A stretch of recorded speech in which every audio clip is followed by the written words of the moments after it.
नमस्कार दोस्तों, 16 दिसंबर 2023 को सोमालियन लुटेरों द्वारा एक जहाज को हाईजैक कर लिया जाता है। आखिर क्या है वजह, आइए हम जानते हमला भी किया, लेकिन भारतीय जवानों ने ऑपरेशन नहीं रोका और कैसे ये सफल ऑपरेशन रहा एक रिपोर्ट आपको। इंडियन नेवी ने एक बार फिर दुनिया में हैं। हाल ही में भारत की नेवी ने सोमालिया के कब्जे से एक जहाज को छुड़वा लिया है और उस पर जो सवार थे नागरिक, उन्हें भी छुड़ाकर भारत ले आए हैं।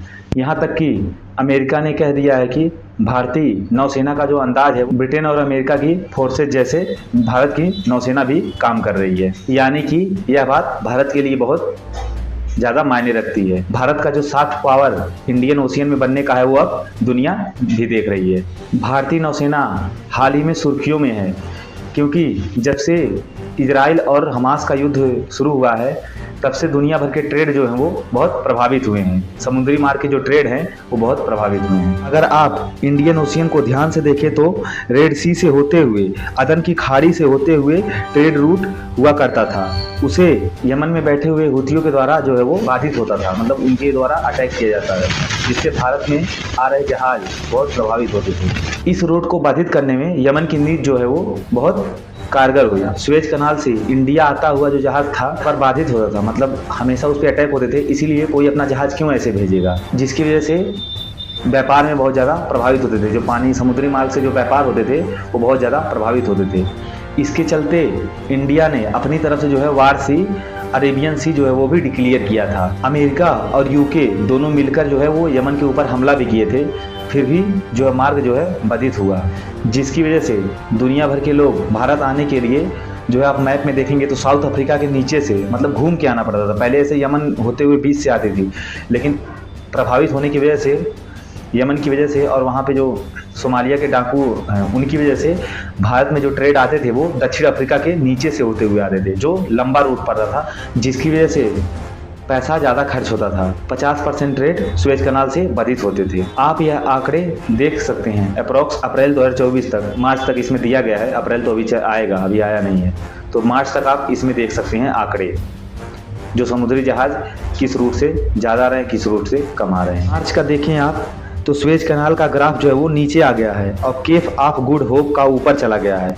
पहले यह बराबर चलता था, लेकिन अब डिफरेंस आप देख सकते हैं आंकड़ों में। असल में जब सबको पता चल गया कि यमन पर अमेरिका ने हमला कर दिया है, तो यमन तो रुक गया, लेकिन जो समुद्री लुटेरे थे वो लंबे समय से वहाँ एक्टिव थे, वो अभी भी वहाँ एक्टिव हैं। समुद्री लुटेरे जो थे ये कोई भी जहाज को पकड़ते थे और फिर फिरौती लेके उन्हें फिर छोड़ देते। हाल ही में ऐसे ही एक कारनामा हुआ जिसमें इंडियन नेवी ने 17 तारीख को ही एक जहाज को छुड़वाया है। जहाज जो है उसे सोमालिया के लुटेरों द्वारा हाईजैक कर लिया, पैसे की डिमांड की गई, जिस देश के नागरिक उस जहाज पे सवार। इसी बीच इंटरनेशनल मीडिया में खबर निकलती है कि जो जहाज 3 महीने से सोमालिया के लुटेरों द्वारा कब्जा कर लिया गया था, उसे भारत की नौसेना ने छुड़वा लिया है। जहाज को छुड़वाने में सबसे ज़्यादा रोल जिसका था वो है मार्कोस कमांडो।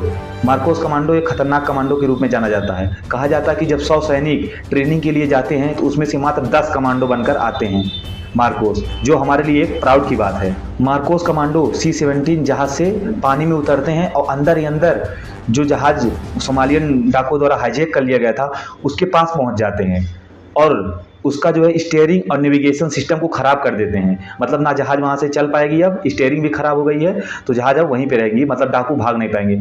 मतलब इतने खतरनाक कमांडो कि इतनी दूरी से आप वीडियो में भी देख सकते हैं कि वो उतरते हैं C-17 एयरक्राफ्ट से, उसके बाद पानी के अंदर अंदर ही जहाज के पास पहुँच जाते हैं और फिर उसका स्टीयरिंग और नेविगेशन सिस्टम जो है वो ख़राब कर देते हैं। चलिए, मार्कोस कमांडो कहीं भी, अभी जम्मू G20 जब थी तब इन्हें झील में भी उतारा गया था जम्मू में, तो ये कहीं भी उतर सकते हैं। इनको हर प्रकार की ट्रेनिंग दी जाती है। इनको झील में, नदी में, तालाब में, समुद्र में, कहीं भी आप उतार दीजिए, लड़ने की क्षमता इनमें हर प्रकार की होती है। उसी प्रकार से इन्हें तैयार किया जाता है। और एक दूसरा जहाज INF कोलकाता भी इसके बगल में खड़ा कर दिया जाता है। इसके नज़दीक में पहुँचाकर फायरिंग ओपन कर दी जाती है। 40 घंटे तक यह ऑपरेशन चला और हमले में एक भी व्यक्ति को हानि नहीं हुई। जहाज को और सारे व्यक्तियों को भी भारतीय नौसेना के जाबाज कमांडो जो है वो छुड़ा लेते हैं। 3 महीनों से यह जहाज समुद्री लुटेरों के पास था। मज़ेदार की बात यह है कि यह जहाज भारत का नहीं था, ना तो भारत के इसमें कोई नागरिक थे, ना ही भारत का इसमें सामान था, फिर भी भारत ने इसे छुड़वाया, वो भी अपने भारत जो है 2800 किलोमीटर दूर जाके इसे छुड़वाया है। अपने एरिए से 2800 किलोमीटर दूर, मतलब भारत यहाँ है और यहाँ से 2800 किलोमीटर दूर यमन के पास जाके जहाज़ को छुड़वाया है। असल में जब दुनिया का कोई भी देश आगे इस जहाज़ को बचाने नहीं गया, तब भारत गया बचाने। 16 दिसंबर को जब ये जहाज़ कब्जे में डाकुओं द्वारा लिया गया था, सुमेलियन डाकुओं द्वारा, तब हमने कहा ये हमारा जहाज़ नहीं है, हम क्यों जाए, दुनिया का कोई भी आएगा बचाने। लेकिन इसी बीच 18 आदमी इसमें सवार थे, जिसमें से एक आदमी की तबीयत बिगड़ जाती है तो भारतीय नेवी के जवान जो है वो उसे इंडिया लेकर आते हैं बातचीत करके और उसे मेडिकल चेकअप करवाते हैं, एक आदमी की उसी जहाज़ पे। तब तक इंडिया इस मैटर पे इंटरफेयर नहीं किया था, लेकिन जब कोई भी देश आगे नहीं आया तब भारत ने इंटरफेयर किया इस मामले में। जहाज़ पर जो है माल्टा का झंडा लगा हुआ था और जहाज़ पे बुल्गारिया और इंडोनेशिया के लोग सवार थे। 35 लुटेरों द्वारा इसे हाईजैक किया गया। इस जहाज़ में $1 मिलियन का सामान था और लगभग 37,800 टन सामान का जो है वजन। 40 घंटे तक ये ऑपरेशन चला और सभी सामान और सभी व्यक्ति को सुरक्षित बचाया गया और नेवी के द्वारा ट्वीट करके बताया गया कि हम किस किस लड़ाकू विमान या फिर किस किस हथियार का यूज किए थे इस ऑपरेशन में। जिनकी सबसे ज़्यादा तारीफ हो रही है वो है मार्कोस कमांडो। मार्कोस कमांडो 100 में से 10 व्यक्ति ही बनते हैं जो भारत के हर बड़े ऑपरेशन में जो है इन्वॉल्व होते हैं। मतलब इन्हें कोई भी बड़ा, जैसे जब वहाँ पे मुंबई पे हमला हुआ था ताज होटल पे, तब भी मार्कोस कमांडो वहाँ थे ऑपरेशन में। बाद में भारत के सभी बड़े ऑपरेशन में मार्कोस कमांडो जो है वो तैनात होते हैं। ये समुद्र, नदी, झील कहीं से भी इनके अंदर लड़ने की क्षमता होती है। इन्हें इसी प्रकार की ट्रेनिंग दी जाती है। ये पानी के अंदर भी लड़ लेते हैं, बाहर भी, हर जगह। इसी बीच बुल्गारिया के प्रेसिडेंट ने ट्वीट करते हुए भारत को धन्यवाद करते हुए बोला। इसी बीच मोदी जी ने भी ट्वीट किया कि ये दोस्त के प्रति हमारा फर्ज था। भारत के राष्ट्रपति जी भी ट्वीट करके बोली कि ये हमारी जिम्मेदारी थी।